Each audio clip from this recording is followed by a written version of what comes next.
right, guys, we are back. Puckett and Fwiz. Fwiz is in New York City. How long are you here, my friend? I'm here through next week, but I'm making a quick trip to Boston for the weekend, and then it's back to LA for me. I like it. Yeah, we're good. We gotta hold down our new LA office that we're getting settled into, man. You and Shibby are going to do all kinds of damage to the West Coast. That we are, my friend. Prepare yourself, California. Yeah. All right, well, Fwiz, we talked a little bit about the X Games, but we didn't give people details on how to watch it. We absolutely need to give the details out and not drop the ball so we both don't get fired. Yeah, let's do this properly this time. All right, so here we go. Let's take a look at the X Games. Of course, we will be in Austin June 4th through the 6th, the first week. You have Complexity, Envy, Optic Gaming confirmed. 5 more teams coming through the Pro Points.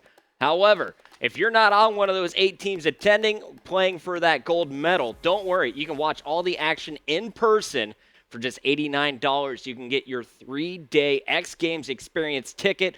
For another $100, you can upgrade with the MLG Premium upgrade for $100 more. That's early access to the tent. You're going to get to hang out, meet and greet pro players, as well as take home some big swag. All of our friends, we have guys from Gunner, Loot Crate, MLG That's the gear, fun package right everyone there. That's the throwing fun goodies package. in here. And Turtle Beach headsets as well. Of course, guys. No-brainer $100 upgrade right there. Yeah, you're definitely going to make your money back. And, of course, get your tickets. They're on sale now. Ticketmaster.com/xgames. Yeah, there's still some tickets left, so hop on in it. Austin, Texas, it's going to be a good time. I mean, that is going to be a fun weekend. Just to, go to the X Games. We've got a lot of stuff that MLG is going to be doing. Obviously, we have the event going on, but just the X Game as an entire event is really fun to go to. So I think if you're anywhere in the United States, period, you should definitely get down there and check it out. Get a couple of your buddies together, go make a road trip. You want to come party with You want to come party with us. Let's be real here. Yeah. Let's be real. So check it out. And then again this weekend, there's a lot on the line. We know who the top 3 teams are that are going to get in there from COD Champs, but it's like a free-for-all as far as who else is going to grab those other 5 spots up there. Sunday, we're all going to be watching that 5K to see who's able to get into it, because those pro points that are on the board that you're able to get there will lock in those spots going into Austin. So one of the favorites to lock themselves in is Optic Nation, and right now on Skype we are joined by their captain Embos. Money B. Oh, Money B is not available, says Ron. No. He's getting them all sorted. Apparently microphone issues. No. He's finishing up his Manny Petty. He's all big. Now I got my question for him. I want to know, is Optic Nation the real main team now, since they placed higher than Optic Gaming? And I want to know, more importantly, is Money B going to drop Nate's shot in the other Optic team? Ooh. I got some questions that need answered, so hopefully he fixes that mic issue real quick. Yeah, so I'm just stirring the pot over here. Yeah, he's a troublemaker, this guy. Yeah. That's why I hang around him. Yeah. I look like a nice guy. Stick with me. He's Fwiz. Yeah. All right. Well, Fwiz, well played. Speaking of Optic Nation, 4th place. Yeah. Optic Gaming, the A team, finishing 8th place or 7th place here. seventh place. Tied for 7th.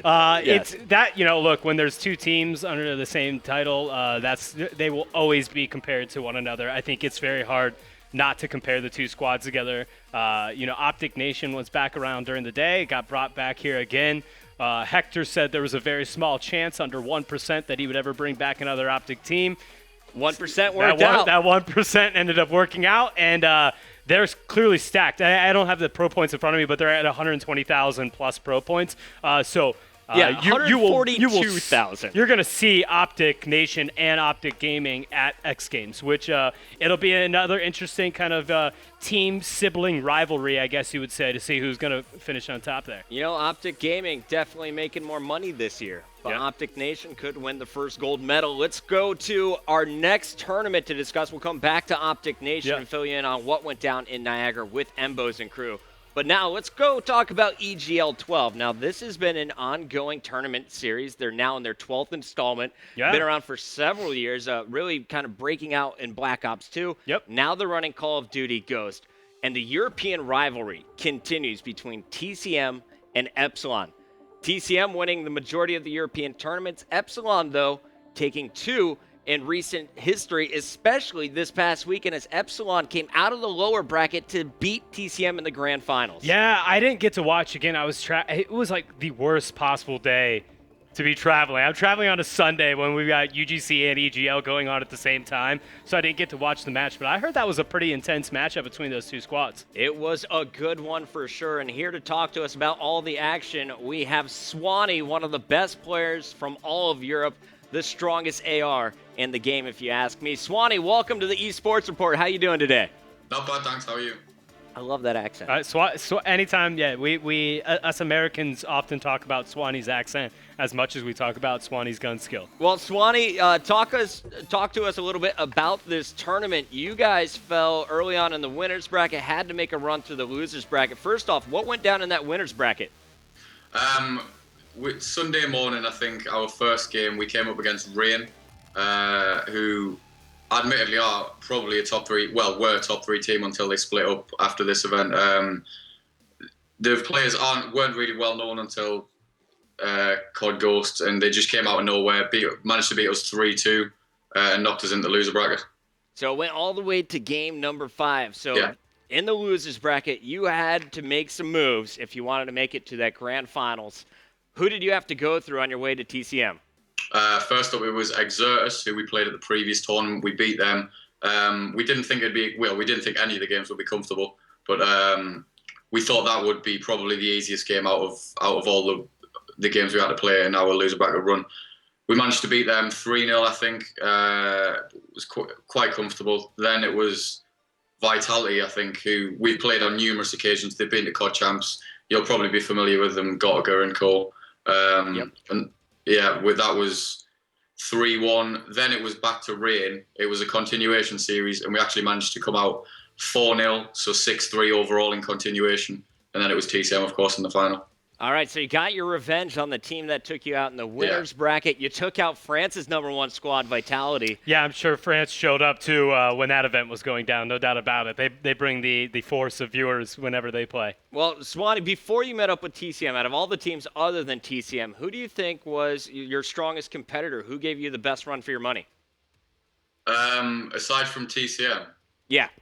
Rain, 100%. We played them at I-51, actually, the previous tournament a few weeks ago, and it was a close game. We managed to win 3-1. We didn't think they'd bring more to EGL, but apparently they did, and they managed to beat us. For the American viewers out there, who is on that Rain squad? Who is kind of the star player in that tournament? Well, I don't think they had a star player. I think all four individually, they just exceeded expectations. It's Devar, who's actually Magcat's cousin, which is a bit of trivia for you there. Yeah, Oh, there you go. really? Yeah, that's All interesting. I didn't know that. Yeah, so it's Devar, Joe. Runs in the family. Yeah, oh yeah, and I mean another thing as well. Rain have actually split up now, and Devar is teaming with Magcat. Oh, that's cool. That's a pretty unique experience.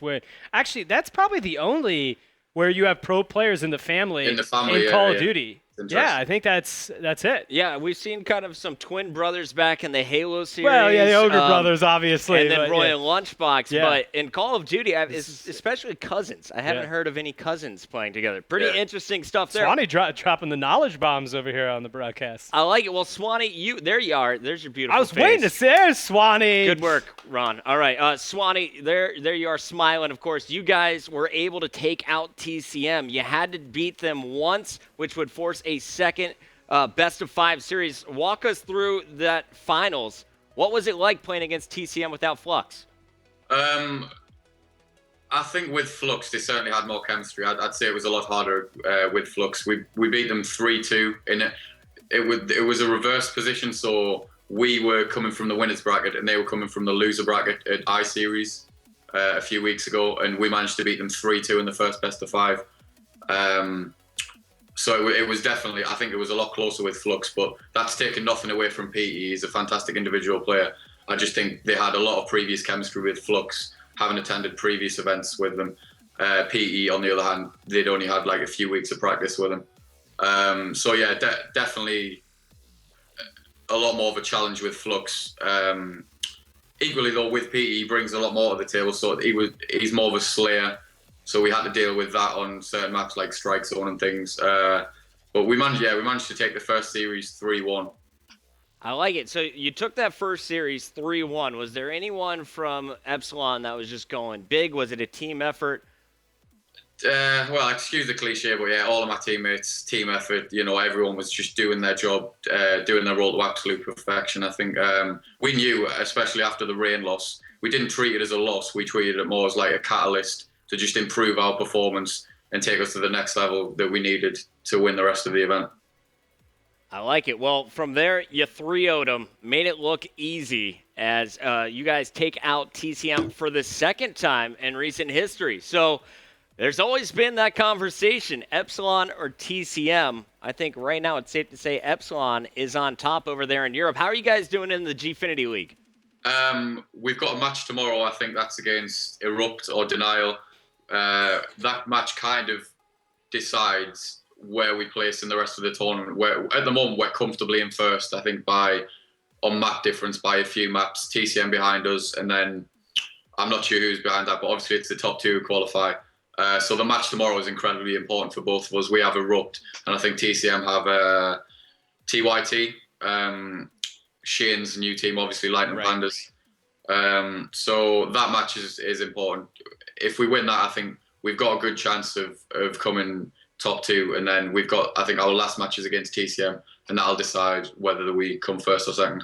Well, if you finish in top two in the league, you're coming over to Anaheim. Yeah, I was going to say, when he coming to the U.S., Swanny?